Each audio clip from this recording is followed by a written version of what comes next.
Hey guys, Ken Smith Fishing. So, Ballistic 204 grading. I was real intrigued to look at this boat. It's a very custom built boat. From talking to the owner of this boat manufacturer, they're only going to make about 20 boats this year. So they're not making a bunch of boats. Certainly not what I would call a mass-produced boat. So it was interesting. So let's go through it. Same scoring as with everybody else. So 0 to 20 for each category, and you can kind of see there how we score that. And then the scoring overall from 0 to 100. And you know, early when we started this process, actually the first boat we reviewed was the Bass Cat Puma Hybrid, and I really upset a lot of the Bass Cat guys because I scored it a 79. But what you've seen is, and I said this from the onset, I was going to be really stingy with points. I didn't feel like there was any one boat who did everything perfectly. And as I review all of my scoring so far, I'm really pleased with the dispersion and with kind of how this has all come out, and I'm really comfortable with every boat I've graded. And guys, so I still have not got a chance to get in that Vexus, but I will do this if you guys are interested in me doing this. I'll go ahead and grade 4 of the 5 categories. The one category I can't grade right now is performance. Sorry about that, had an emergency in the other room. So if you guys want me to, I'll score 4 of those 5 categories and get a better, or give you guys a better sense of what I felt about the Vexus. And once I get it in rough water, we'll score the performance on that boat. So so let's jump right into, so you guys tell me in the comments if you want me to do that. So let's jump right into the Ballistic. So from a positive standpoint, I love where the trim switches are. They're up there, they're left of the foot pedal, but they're flush mounted and they're tiny. They're about the size of a nickel, I would say.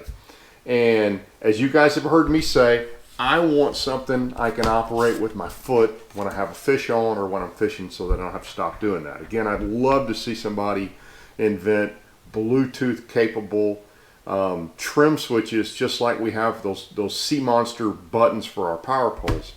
Nobody's done that. The next best option I've seen is buttons that Phoenix has done. I think Bass Cat has done, and then a couple still have the old style rocker switches. But I love the position. I don't like the switches, which is why you see them in both columns, positive and negative. It's got low and very small gunnels, very narrow.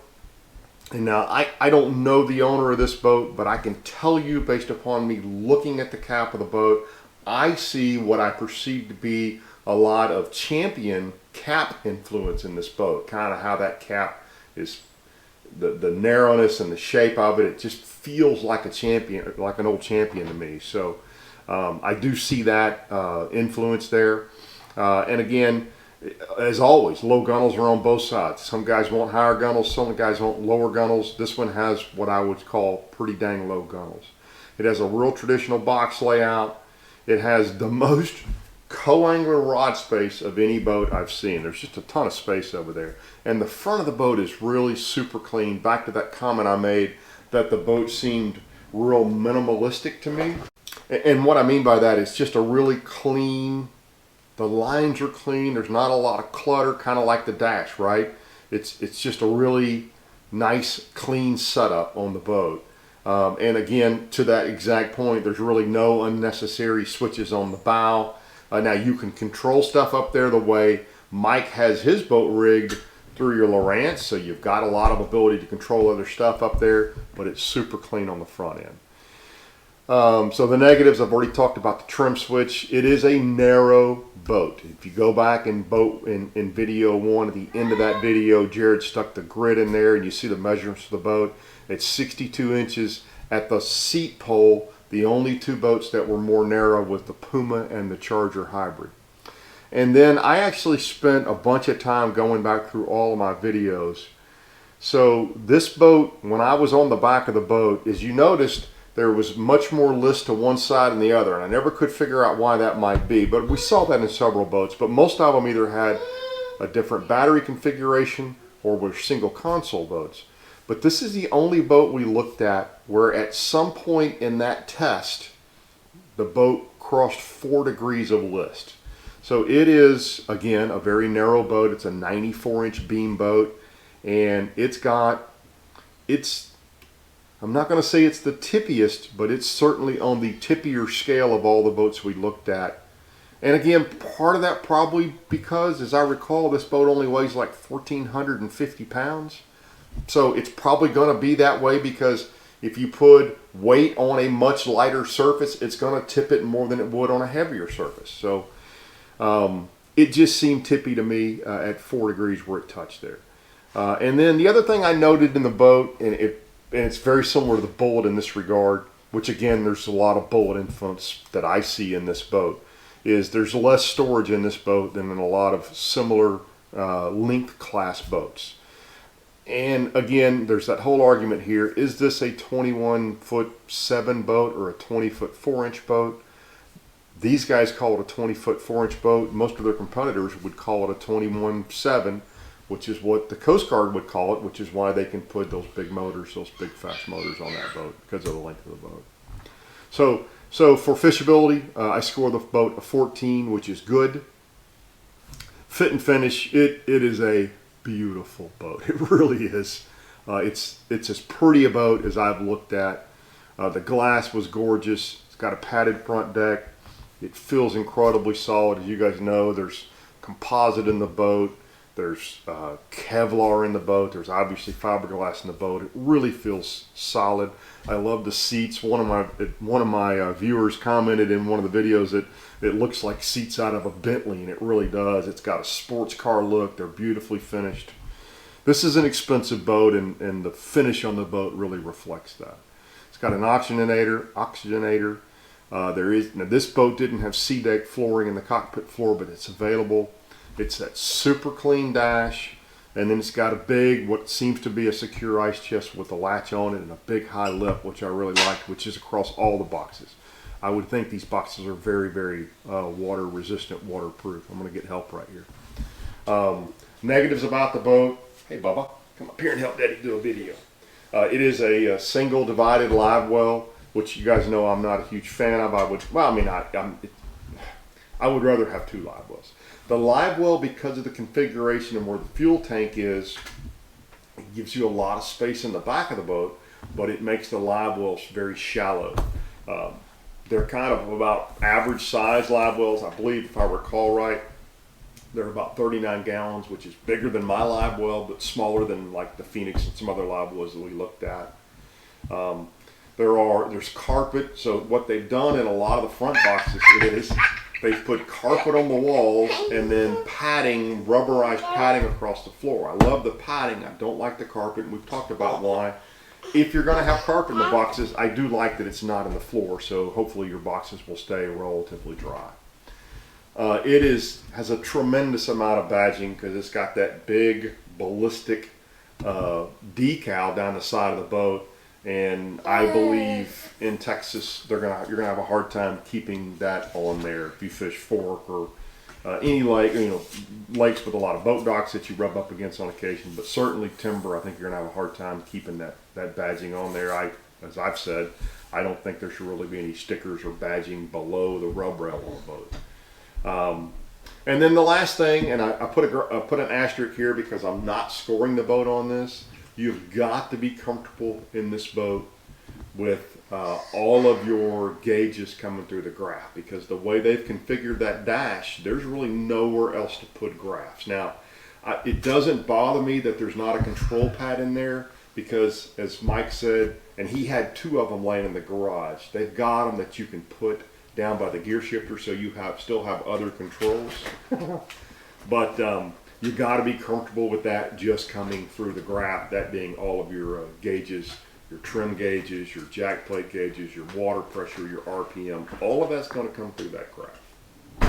Sorry, hard to hold your train of thought with a 20-month-old in your lap, but again, I don't score it for positive or negative, but you do have to be comfortable with all of your gauges coming through your graph. So from a fit and finish standpoint, I score the boat a 16. A good on the fit and finish, and I'll come back to that. From a performance standpoint, so the boat's got tremendous lift. It seems like it's a dry ride. It seems like it would be I say excellent. I'm going to say good to excellent big water boat. I'll talk about why in a second. I called it average nose control for a trailing C. And I say that, and I thought I captured footage of this, but we missed it somehow. We could not keep this boat on plane at 23, 24, 25 miles an hour like we have some other boat. It really was about a 28 or 29 mile an hour boat. And when you got it up there, it was dead set level. That doesn't concern me. I think you can drive around it a little bit. I think if you monkey with it a bunch. But a lot of things about this boat, this is a performance fishing boat, a lot of things about this boat would be learned experiences, I think. Certainly driving it at speed, driving it at low speed in rough water. It's not just put the nose down and go. You'd have to really, to some degree, learn to drive this boat. Not as bad as my experience in the Skeeter by any stretch of the imagination. It wasn't doing this, but it certainly had a little bit of a bow porpoising going on if I tried to run it down in that 24, 25 mile an hour range. I say good hole shot is propped. I mean, he's turning a 29, and you saw it pretty much roll up on the pad with a little bit of blowout, which you're going to get with a prop like that. So I called that good hole shot as propped. It does land soft again. It's just feels so solid under you. The boat is very fast with that prop and with that motor. I would not run a 300R because I tournament fish and some tournaments don't allow that. My understanding is that Lee's boat, the pro who drives this boat with a 250, is a 74 to 76 mile an hour boat. I believe that seems appropriate to me, probably a little faster if you really want it to be, but that seems like the kind of speed you should get out of this boat. And that's as fast as, I mean, we've really only seen 3 boats that are in, well, 4 boats.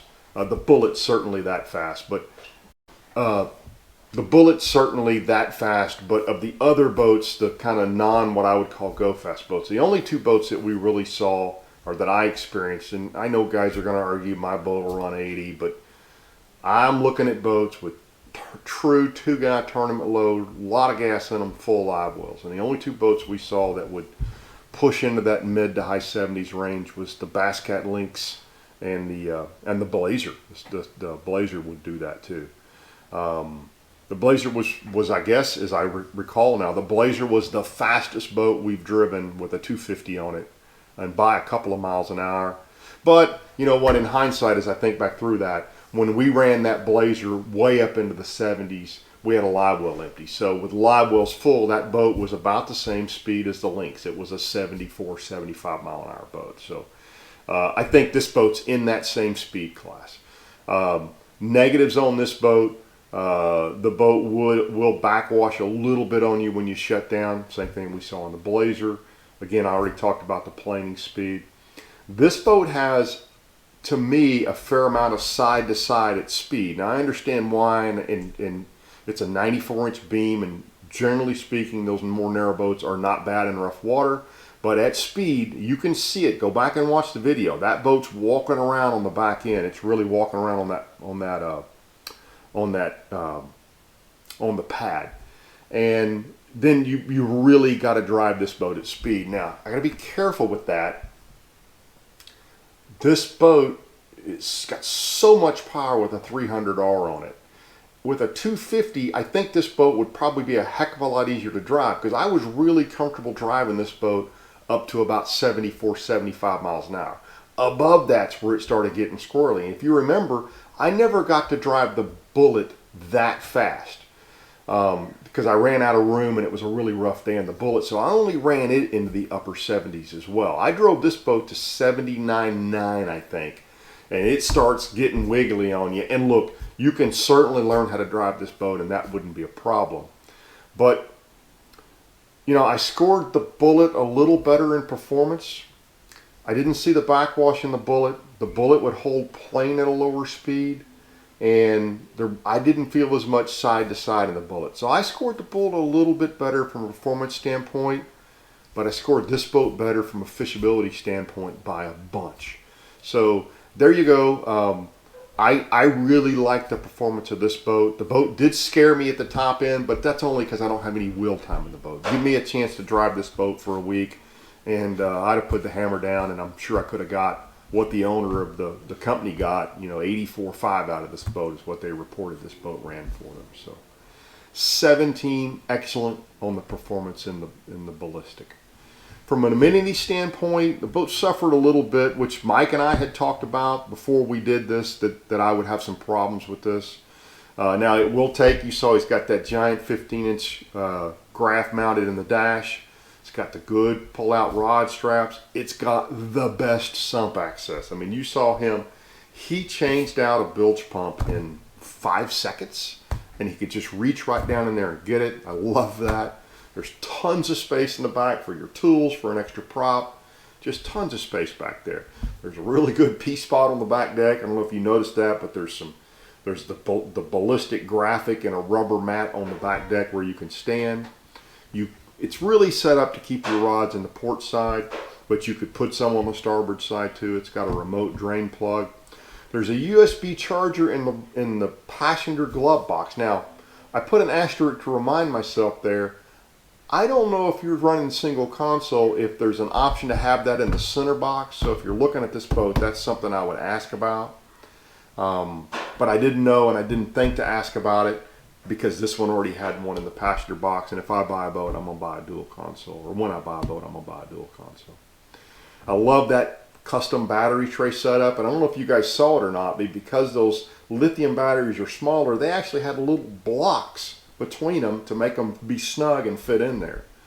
It's got good internal lights in the boxes and external lights on the dash, and if you remember, and I don't recall anybody else has had this, maybe they had and they didn't point it out to me, you can dim those deck lights, and then when you turn them off, it's got a memory, so it knows next time you turn them on, that's the level you want them at. That's cool. So those are all positives. Negatives, I do not like, and especially in a boat that will go this fast, there's really nothing solid to grab a hold of on that right side. All there is the armrest of the seat, and it's too big around to really grip tightly at speed. The seats don't adjust. Again, I didn't see anything new or revolutionary in this boat. Now, some might argue that the C-zone, the running everything through the graph is, but it's not. You can get that in any boat. I mean, there's not air ride seats. The seat deck's in a lot of boats now. I mean, there's just nothing I saw. Yes, they use Kevlar on the hull. Bullett's been doing that for years. So there's nothing that I saw that was a real oh wow for me in this boat, other than honestly the look of the boat. I think it's a really cool. The boat's got really cool lines on it, and it stands out, right? If you see a Ballistic, partly because it's got Ballistic down the side, but that's a Ballistic. That's a different looking boat.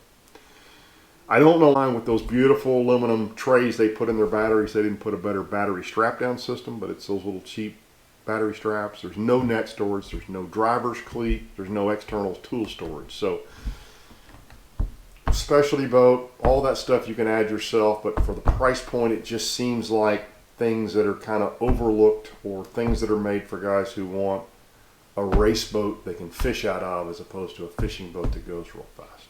I don't know how to say that. So 14 good on the amenities on the boat, but not great, not excellent. Trailers and other stuff. There is a trailer step available. Mike chose not to get it. It's got a great winch and jack on it. Got a swing. It's got a swing away tongue, as we saw how Mike's got it in his garage. The vault hubs, and interestingly, I'm getting multiple emails from guys who are unhappy with the vault hub. So I don't know if that's good or bad. I know that's supposed to be the newest, coolest thing, but I had another guy this week, another Mike sent me pictures of his that had come apart. I think that's the second or third one I've gotten in the week. So you might do a little research. If you buy a boat and it's got vault hubs, you might, I don't know. I'll take whatever comes on my next boat, but just be aware there's some guys who are unhappy with the vault hubs. It's got LED backup lights. And I added this in here. I mean, it is a very, very custom boat. The guy who built this boat flew down here to help Mike with some stuff about driving the boat and seeing some other owners down here. It's as good access to the owner of the boat company as I think probably any of these boat companies. But again, you're paying a premium dollar for a boat company that doesn't make a lot of boats. So that's cool. The negatives on it from a trailer and other stuff, there's not a parking brake option, and the big negative to me is there's virtually no dealer access to anybody. I looked on their website and they showed, I think, 2 dealers in the US. And look, most boats, the hardest part of owning a boat is the first 2 or 3 months, right? It's when all the little stuff kind of comes apart. I experienced it in my last Ranger, and I'm sure I'll experience a little issues in my next boat because things get overlooked and, you know, whatever. But that's hard for me, and actually that's one of the deal breakers for me on this boat is I could not handle not having a dealer anywhere nearby to pull the boat over and get them to work on it. So, and then I've said this in a couple of different videos, and I don't score it negatively, but the website is reflective of a small builder. There's just not a ton of options. There's only about 7 or 8 boats pictured on the website.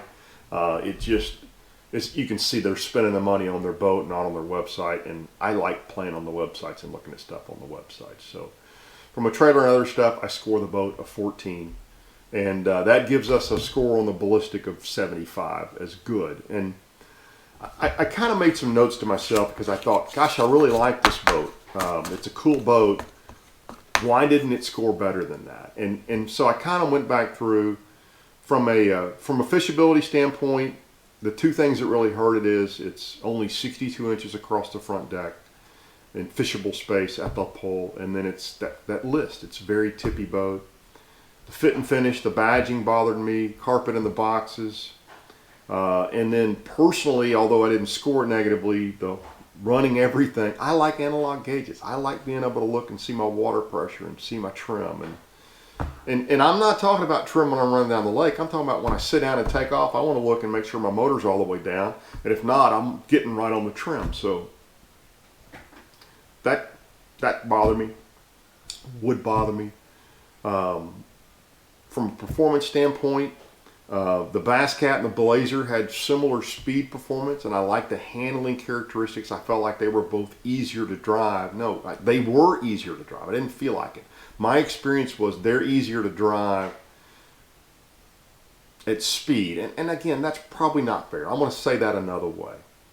This boat, if it was a 250 on it, those 3 boats would probably be very, very similar because the issues in this boat were above 75. The Blazer at 78, 79 was still pretty easy to drive. The Bass Cat it ran 75-ish. I think we ran at 75.5. And I didn't experience any of that real walking around that I did in this boat. So those 3 boats are all very similar in performance, but I felt like the Bass Cat and the Blazer were just a tiny bit easier to drive.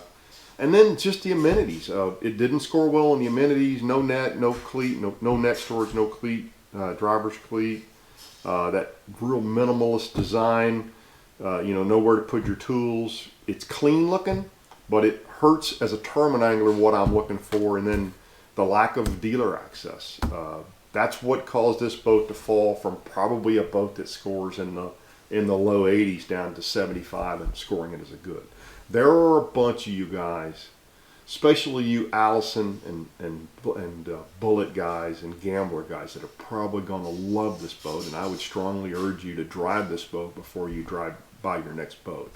It's just not a boat for me, for what I'm looking for in a boat. From a contingency standpoint, they don't have one, and that would be something else that would be hard for me to deal with. I want to at least convince myself that I have a chance to win contingency money, whether I really have that chance or not.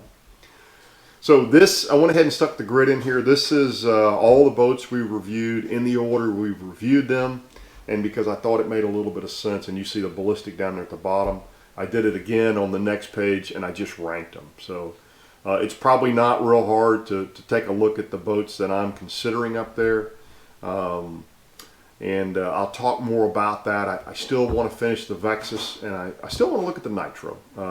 But I'm really close, and I'm really in my head. I'll just tell you, I'm talking to a couple of manufacturers because I feel like I have a pretty good sense of what I want. And it's not the Vexus, and I've told you guys this. The Vexus is probably going to score as good as any boat, if not better than any boat on this list because of all the cool stuff they put on them. I just don't like the look of the boat. So it's not going to be my next boat, so I'm comfortable moving past it. And I think I know the Nitro. Now the Nitro could surprise me, but so I'm really to the point of talking to some folks and trying to make a decision, and I will get the Nitro done, I hope, in the near future.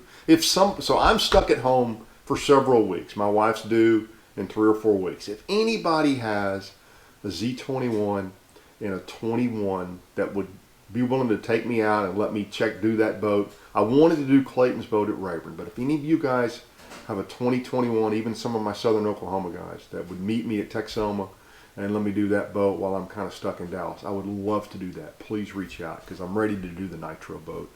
And it's going to be it's not going to be really hard. It's going to be impossible for me to get back to Rayburn until we have boy number 2 on the ground here in Dallas, and we're told that could happen any day now. So there you go. So that's my review of the Ballistic 204. I hope you enjoyed it. I'm working on some more stuff. I'm working on some kind of technical live scope stuff that I'm getting help from one of my viewers. Walton's helping me, and we've got some other cool fishing stuff coming up. And hope you tune in, or continue to tune in. And if you don't subscribe, I hope you do. And we will see you guys back here in just a couple days. As always, we post on Tuesdays and Thursdays every week, and every once in a while we sneak in bonus footage. So tune in next Tuesday or next Thursday if you get a chance, and see our next video. Thanks, guys.